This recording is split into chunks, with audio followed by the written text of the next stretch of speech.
On aborde maintenant la troisième partie qui s'intitule La métaphysique dans la peinture. Donc moi je voulais aborder ce sujet de la tombe de Néfertari, de l'art mural et de l'art mortuaire. Parce que ce qui m'a fait finalement devenir artiste, c'est que j'ai eu la chance de voyager en Égypte avec mon grand-père et ma sœur, et on est allé visiter la tombe de Néfertari.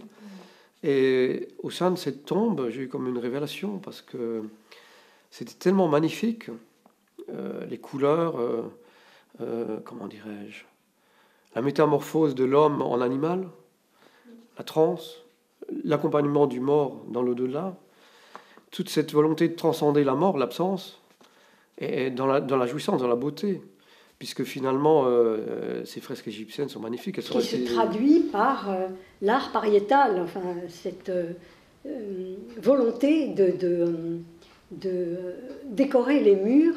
Voilà. Oui, c'est-à-dire que idéalement, j'aimerais faire comme une espèce de, pas une tombe à moi-même, mais une tombe à l'humanité, au savoir humain. Oui, parce que je m'aperçois que tout l'art qui m'intéresse, c'est tout l'art qui a été fait pour accompagner les morts quelque part. Et historiquement, les chamans faisaient de l'art pour accompagner les malades ou les morts, ou parler un peu du plaisir et des animaux. Voilà. Pardonne-moi, cette anecdote que tu racontes du voyage avec ton grand-père, c'était avant ton expérience chamanique ou après? Oui, tout à fait, c'était quand j'étais aux Beaux-Arts. C'est avant, donc. Oui, c'est avant, oui. Donc il y avait déjà en toi tous ces... oui, parce que... de fermentation au sens noble du terme. C'était une fermentation cosmique. Cosmique. Voilà. Parce que lors de ce voyage, j'ai aussi la chance de visiter un temple. Et bien sûr, c'était un groupe de touristes. Et j'essayais toujours de m'isoler du groupe pour être seul. Et à un moment donné, je me suis retrouvé seul dans une espèce de cellule de prêtre cubique. Et au plafond, il y avait un carré, justement, on revient au carré. Et j'ai eu une espèce de révélation cosmique. Je me suis senti quand même dans un axisme, on dit, d'être en correspondance avec le cosmos. Et depuis cette révélation, je suis revenu aux Beaux-Arts et je me dis, mais l'art n'est pas dans les écoles, donc je suis parti de l'école d'art. Ça a vraiment été une révélation. Oui, oui, oui. Donc pour moi, c'est important d'avoir cette dimension extra, hors de l'art, si tu veux. Quelque chose qui dépasse l'art, parce que bon, l'art a ses limites, tout a ses limites, bien sûr. Mon travail a aussi ses limites, mais j'aimerais bien... donc ça fait partie de la genèse de ton travail. Tout à fait, oui, cette expérience. Oui. Ce travail de l'infini, voilà, de continuer dans l'infini, c'était un travail qui est dans la continuité. Dans la continuité, et donc au-delà d'ailleurs du seuil fatal de la mort du vivant. Exact, oui. Qui se prolonge. Idéalement, oui, voilà. Oui, on a abordé ici cette question d'éternité, voilà. Et je voulais parler aussi de la métamorphose, l'inconscient et du surréel.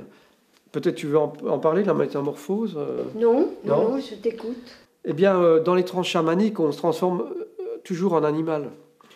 Et cette métamorphose est fascinante parce que tu deviens quelque chose d'autre. Quand tu deviens un faucon, quand tu deviens un jaguar, une baleine, tu as une autre mode de pensée. Et donc, tout se métamorphose dans mon travail. Oui. Et par rapport à l'idée de la métempsychose, qui voit plutôt la réincarnation en animal comme un peu régressive, quel est le rapport avec le chamanisme? Non, je pense que... Ça n'est pas la même... Non, je ne pense pas que c'est une régression.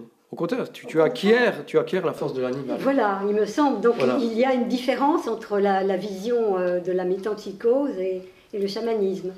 Ça, je ne sais pas. Non, je ne serais pas à même d'en parler.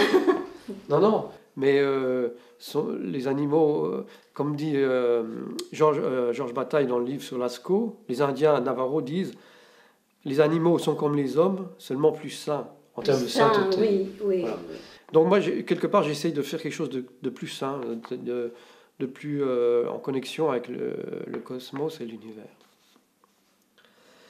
Ben, là, on arrive au travail transcendantal, transversal, marginal. On peut dire que mon travail est un peu en marge par rapport au travail que l'on voit actuellement d'art contemporain.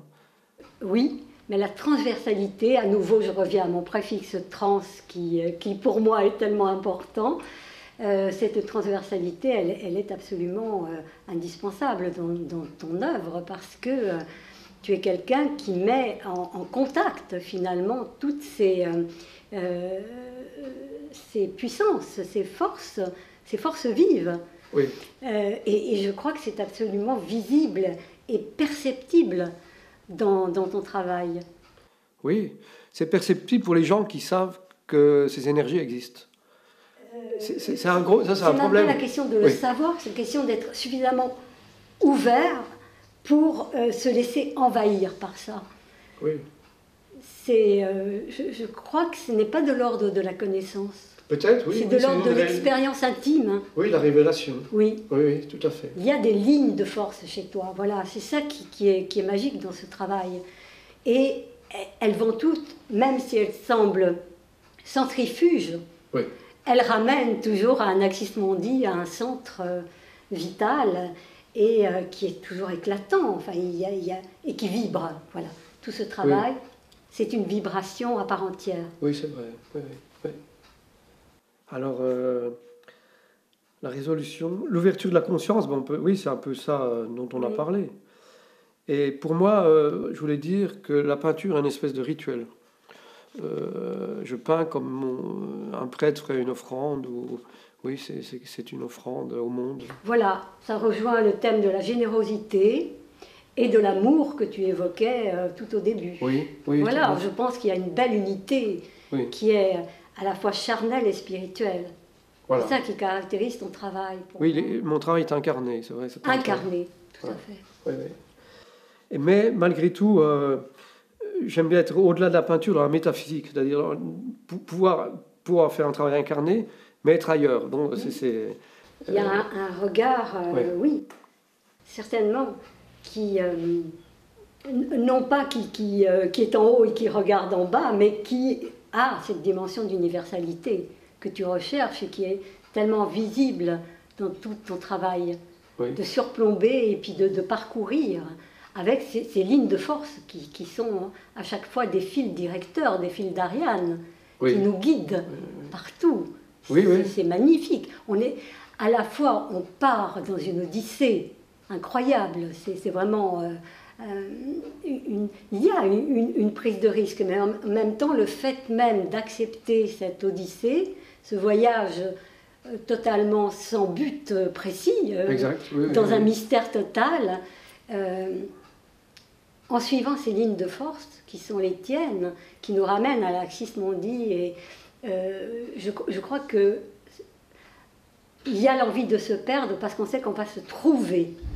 Oui, j'espère que beaucoup de gens se trouveront dans le travail. Oui, je crois qu'il y a ça, et qui découvriront.